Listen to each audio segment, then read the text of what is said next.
संभव नहीं होता है, लेकिन अलग अलग समय में आप में से कईयों से किसी न किसी रूप में मुझे संपर्क में रहने का अवसर मिला है, बातचीत करने का अवसर मिला है।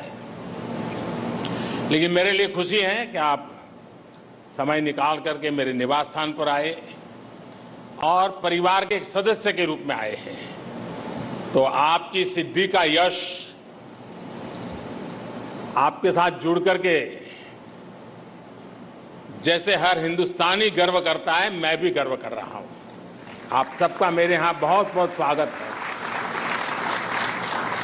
देखिए, 2 दिन बाद देश आजादी के 75 वर्ष पूरा करने वाला है। एक गर्व की बात है कि देश आप सभी की मेहनत से एक प्रेरणादायक उपलब्धि के साथ आजादी के अमृत काल में प्रवेश कर रहा है। साथियों, बीते कुछ हफ्तों में देश ने खेल के मैदान में 2 बड़ी उपलब्धियां हासिल की हैं। कॉमनवेल्थ गेम्स में ऐतिहासिक प्रदर्शन के साथ साथ देश ने पहली बार चेस ओलंपियाड का आयोजन किया। न सिर्फ सफल आयोजन किया है, बल्कि चेस में अपनी समृद्ध परंपरा को जारी रखते हुए श्रेष्ठ प्रदर्शन भी किया है।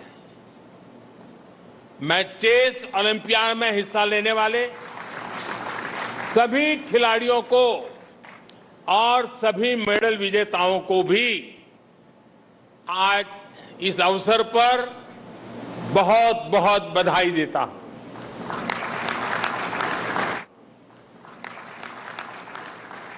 साथियों, कॉमनवेल्थ गेम्स शुरू होने से पहले मैंने आप सभी से कहा था, एक प्रकार से वादा किया था कि जब आप लौटेंगे तो हम सब मिलकर के विजयोत्सव मनाएंगे। मेरा एक कॉन्फिडेंस था कि आप विजयी होकर के आने वाले हैं, और मेरा एक मैनेजमेंट भी था कि मैं जरूर कितनी ही व्यस्तता होगी, आप लोगों के बीच समय निकालूंगा और विजयोत्सव मनाऊंगा। आज ये विजय के उत्सव का ही अवसर है।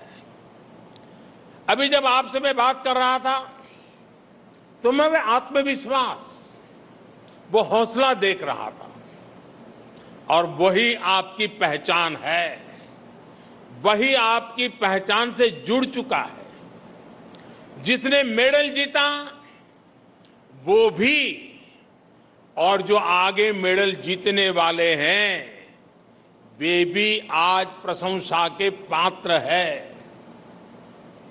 साथियों, वैसे मैं आपको एक बात और बताना चाहता हूं।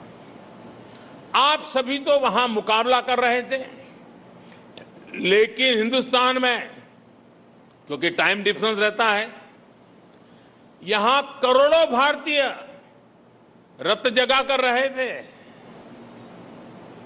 देर रात तक आपके हर एक्शन, हर मूव पर देशवासियों की नजर थी।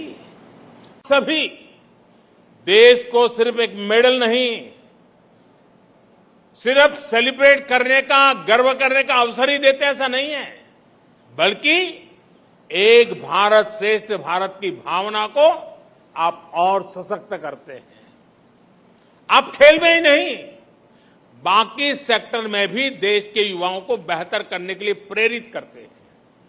आप सभी देश को एक संकल्प, एक लक्ष्य के साथ जोड़ते हैं, जो हमारी आजादी की लड़ाई की भी बहुत बड़ी ताकत थी। महात्मा गांधी, नेताजी सुभाष चंद्र बोस, मंगल पांडे, तात्या टोपे, लोकमान्य तिलक, सरदार भगत सिंह, चंद्रशेखर आजाद, अशफाक उल्लाह खां, रामप्रसाद बिस्मिल, अनगिनत सेनानी, अनगिनत क्रांतिवीर, जिनकी धारा अलग थी लेकिन लक्ष्य एक था। रानी लक्ष्मीबाई, झलकारी बाई, दुर्गाबाई, रानी चेन्नम्मा, रानी गाइडिंलियो और वेलु नचियार जैसी अनगिनत वीरांगनाओं ने हर रूढ़ी को तोड़ते हुए आजादी की लड़ाई लड़ी। बिरसा मुंडा हो, अल्लूरी सीताराम राजू हो, गोविंद गुरु हो, जैसे अनेक महान आदिवासी सेनानियों ने सिर्फ और सिर्फ अपने हौसले, अपने जज्बे से इतनी ताकतवर सेना से टक्कर ली थी। डॉक्टर राजेंद्र प्रसाद, पंडित नेहरू, सरदार पटेल, बाबा साहब आंबेडकर, आचार्य विनोबा भावे, नानाजी देशमुख, लाल बहादुर शास्त्री, श्यामा प्रसाद मुखर्जी जैसे अनेक विभूतियों ने आजाद भारत के सपनों को पूरा करने के लिए जीवन खपा दिया। आजादी की लड़ाई से लेकर आजाद भारत के नवनिर्माण में जिस तरह से पूरे भारत ने एकजुट होकर प्रयास किया, उसी भावना से आप भी मैदान में उतरते हैं। आप सभी का राज्य, जिला, गांव, भाषा भले कोई भी हो, लेकिन आप भारत के मान, अभिमान के लिए, देश की प्रतिष्ठा के लिए अपना सर्वश्रेष्ठ प्रदर्शन करते हैं। आपकी भी प्रेरणा शक्ति तिरंगा है और तिरंगे की ताकत क्या होती है, ये हमने कुछ समय पहले यूक्रेन में देखा है। तिरंगा युद्ध क्षेत्र से बाहर निकलने में भारतीयों का ही नहीं, बल्कि दूसरे देशों को, लोगों को लिए भी सुरक्षा कवच बन गया था। साथियों, बीते समय में हमने दूसरे टूर्नामेंट्स में भी बेहतरीन प्रदर्शन किया है। वर्ल्ड एथलेटिक्स चैंपियनशिप में हमारा अब तक का सबसे सफलतम प्रदर्शन रहा। वर्ल्ड अंडर 20 एथलेटिक्स चैंपियनशिप में भी बहुत प्रशंसनीय प्रदर्शन रहा है। इसी प्रकार वर्ल्ड कैडेट रेसलिंग चैंपियनशिप और पैरा बैडमिंटन इंटरनेशनल टूर्नामेंट्स, इसमें भी कई नए रिकॉर्ड बनाए गए हैं। ये भारतीय खेल के लिए निश्चित रूप से उत्साह और उमंग का समय है। यहां अनेक कोच भी हैं, कोचिंग स्टाफ के मेंबर्स भी हैं और देश के खेल प्रशासन से जुड़े साथी भी हैं। इन सफलताओं में आपकी भूमिका भी बेहतरीन रही है।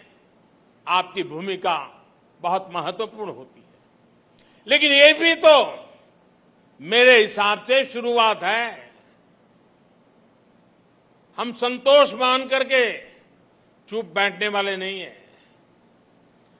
भारत के खेलों का स्वर्णिम काल दस्तक दे रहा है। दोस्तों, मुझे खुशी है, खेलो इंडिया के मंच से निकले अनेक खिलाड़ियों ने इस बार बेहतरीन प्रदर्शन किया है।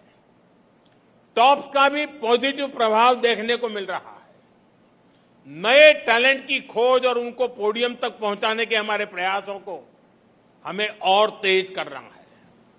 हमारे ऊपर एक ऐसे स्पोर्टिंग इकोसिस्टम के निर्माण की जिम्मेदारी है जो विश्व में श्रेष्ठ हो, इंक्लूसिव हो, डाइवर्स हो, डायनेमिक हो। कोई भी टैलेंट छूटना नहीं चाहिए, क्योंकि वो देश की संपदा है, देश की अमानत है। मैं सभी एथलीट से आग्रहपूर्वक कहूंगा कि आपके सामने अब एशियन गेम्स हैं, ओलंपिक्स हैं। आप जमकर तैयारी कीजिए। आजादी के 75 वर्ष पर मेरा आपसे एक और आग्रह है। पिछली बार मैंने आपसे देश के 75 स्कूलों, शिक्षण संस्थानों में जाकर बच्चों को प्रोत्साहित करने का आग्रह किया था। मीट द चैंपियन अभियान के तहत अनेक साथियों ने व्यस्तताओं के बीच ये काम भी किया है। इस अभियान को जारी रखें। जो साथी अभी नहीं जा पाए हैं, उनसे भी मेरा आग्रह है कि आप जरूर जाएं। आपको देश का युवा अब रोल मॉडल के रूप में देखता है और इसलिए आपकी बातों को वो ध्यान से सुनता है। आपकी सलाह को अपने जीवन में उतारने के लिए वो उतावला है और इसलिए आपके पास ये जो सामर्थ्य पैदा हुआ है, जो स्वीकृति बनी है, जो सम्मान बढ़ा है, वो देश की युवा पीढ़ी के लिए भी काम आना चाहिए। मैं फिर एक बार आप सबकी इस विजय यात्रा को अनेक अनेक शुभकामनाएं देता हूं, बहुत बहुत बधाई देता हूं। धन्यवाद। पीएम मोदी को आप देख रहे थे, जो कि आज खिलाड़ियों से मुलाकात कर रहे थे। कॉमनवेल्थ गेम्स के जो खिलाड़ी हमारे वापस लौटे हैं, उनसे पीएम ने बात करते हुए कहा कि उनसे वादा किया था कि जब वापस लौटेंगे तो उनकी जीत पर वो मिलेंगे और बधाई देंगे। उनको भरोसा था कि वो जीत कर आएंगे। और इस बार आप देखिए, कॉमनवेल्थ में 61 मेडल हमने जीते, इसमें से 22 गोल्ड थे।